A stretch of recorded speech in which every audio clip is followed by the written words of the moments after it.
Kepercayaan adalah sebuah fondasi yang sangat mendasar dari hubungan manusia. Kalau tidak mampu mengubah, doakan supaya insaf. Kalau tidak juga, minimal tidak berdiri bersama orang-orang munafik itu. Kepercayaan adalah sebuah fondasi yang sangat mendasar dari hubungan manusia. Manusia sebagai makhluk sosial harus membangun kepercayaan dan kredibilitas dirinya agar mampu berinteraksi dengan orang lain dengan baik pula. Hal ini pernah dinyatakan oleh salah satu pemikir kuno India, yakni Confucius. Dia menyatakan bahwa kejujuran dan kredibilitas adalah fondasi utama dari hubungan antar manusia. Hal ini juga sejalan dengan pemikiran Mahatma Gandhi yang merupakan tokoh revolusioner India sebelum merdeka yang kita kenal saat ini, yakni India ya, atau istilah Barat ya. Barat itu adalah istilah lain dari India. Nah, pemikiran dari Mahatma Gandhi tentang kemanusiaan ini juga sejalan dengan pemikiran Nelson Mandela tentang internasionalisme. Bung Karno juga memiliki pemikiran tentang internasionalisme. Kemudian Gus Dur juga memiliki pemikiran tentang humanisme dan lain-lain. Jadi banyak sekali tokoh-tokoh yang memiliki pemikiran yang mirip persoalan hubungan antar manusia dan kemanusiaan, yakni kepercayaan bahwa suatu hubungan antar manusia itu harus dibangun melalui kredibilitas dan kejujuran. Inilah yang terpenting dalam hubungan manusia. Jika tidak ada itu, maka tentu saja kita tidak akan pernah bisa berinteraksi dengan manusia dengan baik dan benar.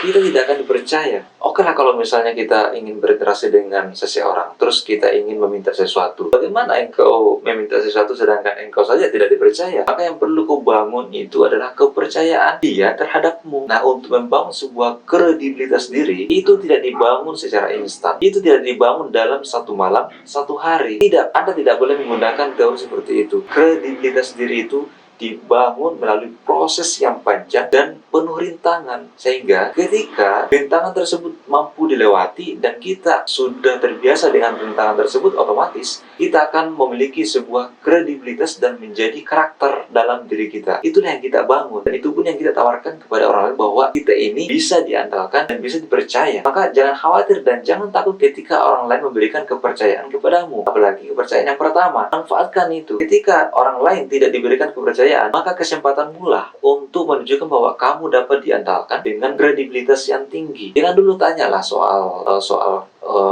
tawaran-tawaran atau menjual diri, misalnya saya bisa mengandalkan ini, sebelum kamu mampu menunjukkannya di luar yang ditanyakan. Jadi persoalan kejujuran, persoalan profesionalisme sebenarnya sudah disebutkan juga dalam Quran surah As-Saff ayat 2 dan 3, yakni Bismillahirrahmanirrahim, lima taquluna ma la taf'alun. Jadi dalam ayat itu menyuruh kepada orang-orang beriman bahwa jangan mengatakan sesuatu apa yang tidak kamu kerjakan. Nah, ini sebenarnya bersifat sangat dinamis dan subjektif ya, karena ketika seseorang menyampaikan sesuatu lantas dia belum melakukannya, itu dianggap sebagai profesionalisme jika dia memegang suatu jabatan gitu kan.